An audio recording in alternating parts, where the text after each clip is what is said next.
Hello and welcome to India Today. This is Hesha Chima, and joining me on the show, Not Just a Pretty Face, is Alaya F. The reason that I wanted you to be a part of Not Just a Pretty Face is obviously coming from a very popular opinion that girls in general, and especially fashion and beauty girls, cannot be intelligent. Like, we're always discounted on our intelligence. I think that also sort of stems from your character in Badi Miyan Chote Miyan, which you've broken the stereotype of, because, bro, you were like damn intelligent. I want to know, minus all of that, what's like Alaya's take on this? I feel like, the whole reason I didn't get into acting for the longest time, the reason I ran away from the fact that I wanted to be an actor for the longest time, was because people always just assumed that if I'm choosing to be an actor, it's probably because I can't do anything else. And I used to really hate that because I used to be pretty smart in school as well. I got really good grades. I was in my 10th grade board exams. I was one of the toppers also. I've done pretty okay in my schooling, except math. Math was the one thing I was bad at. So I'm not even going to try and say I was good at math. But I've been through that so many times where people just assume that she's probably not very smart.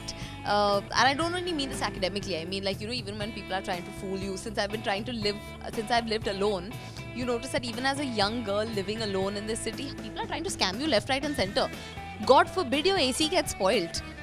Everyone is coming to check it up, and everyone is telling you it's a different issue, and the prices just keep going higher and higher, versus when a man does it, it happens at 1/10 of the price and in one time of calling an AC person. So yeah, it is something that happens a lot, and I was glad I got to play Pam, who's sort of taking both Tiger and Akshay Sir's case non-stop in the film. It was good fun. Yeah, man, it was. Like, when you came on screen, I was like, oh my god, this is so much fun to watch her, because you went like bam, bam, bam with your lines and everything. And I was like, that is something that one should talk about. Not just the fact that you played a character like this, but in general, we all women go through it. Like, I've gone through it myself. But I also want to talk to you about something which I have faced all my life, and I really want your point of view on that, which is skinny shaming. Because enough of talking about the fact that, great, I do support the cause that body shaming is bad, good, like whatever, whether you're thin or whether you're a little on the heavier side. But me, being a thin, gawky girl, I've always heard like things that she doesn't eat food, she's not doing well, but that's all not been the case. However, what I want to ask you is that A, has there ever been something like this that you've gone through too?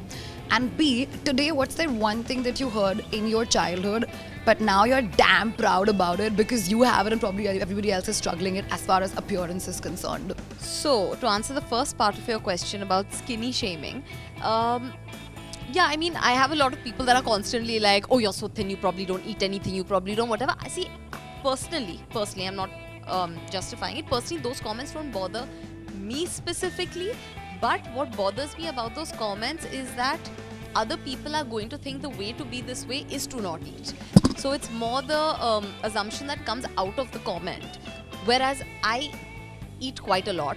I sometimes eat really bad things that I'm not supposed to be eating, not because I'm worried I'll put on weight, but just because, these are not overall healthy things to eat and to have a healthy lifestyle and, all of that in general. So I think it bothers me more from that perspective, because one thing I'm always at least trying to be very cognizant about is to constantly let people know that, you see me doing 5 yoga poses on my Instagram, it doesn't mean that I'm working out regularly, diligently every single day. Like just this morning, I woke up at 5:30 because I had every intention of working out at 6 a.m. And at 5:30, I sat up in my bed and I was like, I'm just so sleepy.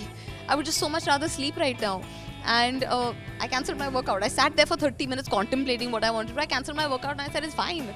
Nothing's going to happen. And by the way, I've done that for the last 5 days, which is why today was like, I should have probably gone. But my point is that I want people to know that it's not as straightforward as that.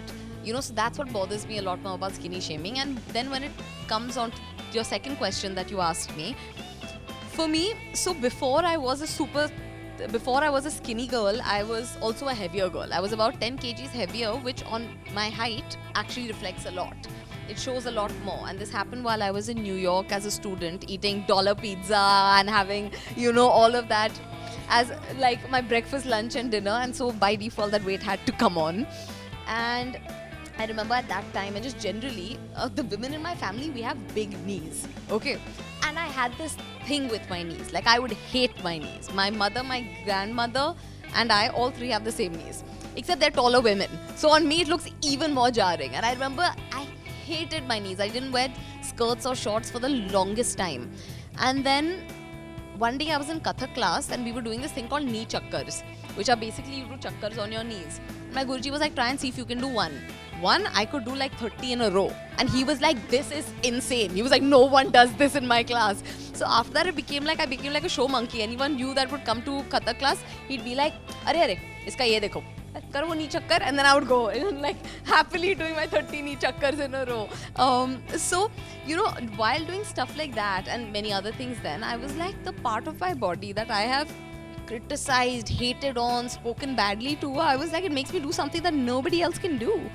And I felt suddenly really proud of it. And that's happened a lot with all parts of my body, actually. I've started feeling really grateful for my body for all the wonderful things it allows me to do. Oh. Like very long answer. No, but I love listening to you. I love listening to you because for me it was my nose. Like we all have that one thing that you're like, I'm like, so my nose is coming before my face or my hair or any other part is walking aside. And I had like the thanks. Now I feel the same because there's self-love and self-acceptance, which actually brings me to my next question. I really want to know, like in your journey, especially from the industry that you belong to, and it is a competitive world. There's so much going on. I want to know what importance does Alaya pay to self-care, especially when there are like so many eyeballs on you, like there's before a film release or an appearance or like Paps spotting you, like everybody's always watching you and you gotta take care of yourself. How do you do that? So self-care is of utmost importance to me.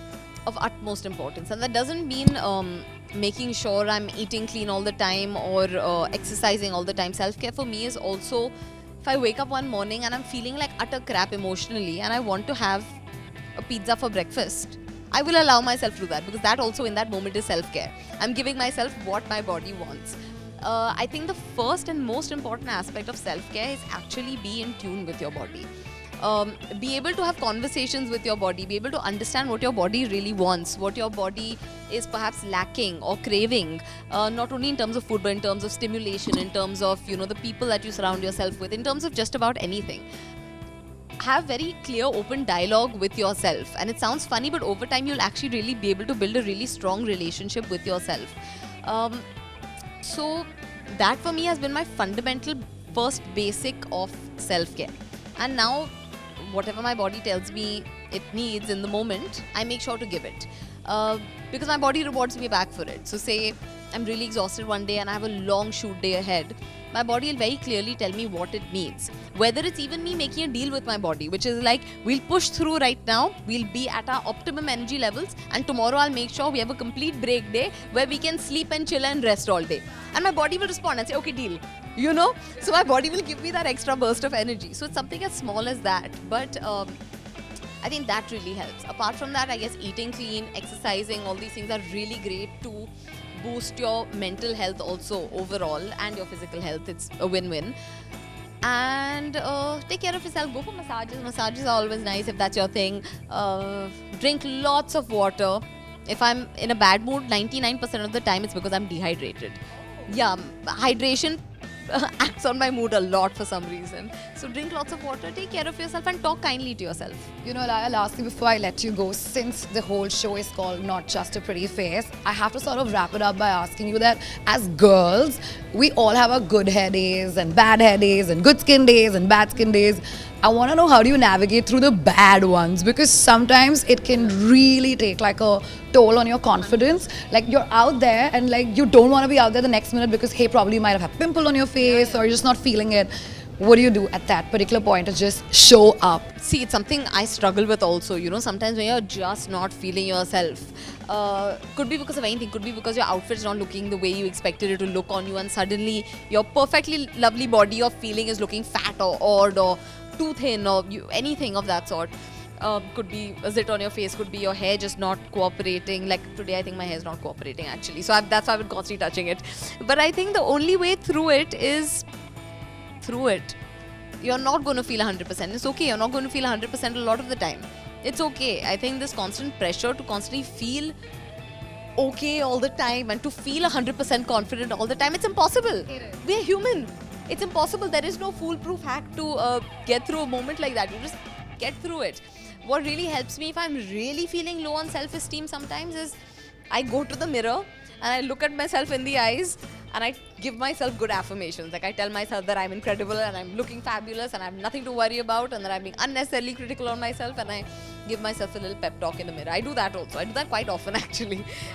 A lot of the time, if you enter my bathroom randomly, I'll probably be giving myself a flying kiss. Like most of the time, like I went to the bathroom right now before our interview, and before I left, I looked at myself in the mirror and I gave myself a big smile and I walked out. So I do that a lot. I think everyone should do that. It's great for self-esteem. Damn, this is so cool. But Elia, more power to you. Thank you so much for removing time and chatting. This is so much fun. Like, I've finally understood that, listen, it's okay, just do you and you're going to be chill in life otherwise. Wishing you all the very best for all your future projects. I'm going to sink in and ask you, is there something that you're working on that you can talk about right now? See, you know the drill. Everyone knows the drill. If you haven't heard about it, probably means I can't talk about it yet. So that's that. Yeah. Well, thank you so much for being a part of Not Just a Pretty Face. Lots of love and more power to you. Thank you.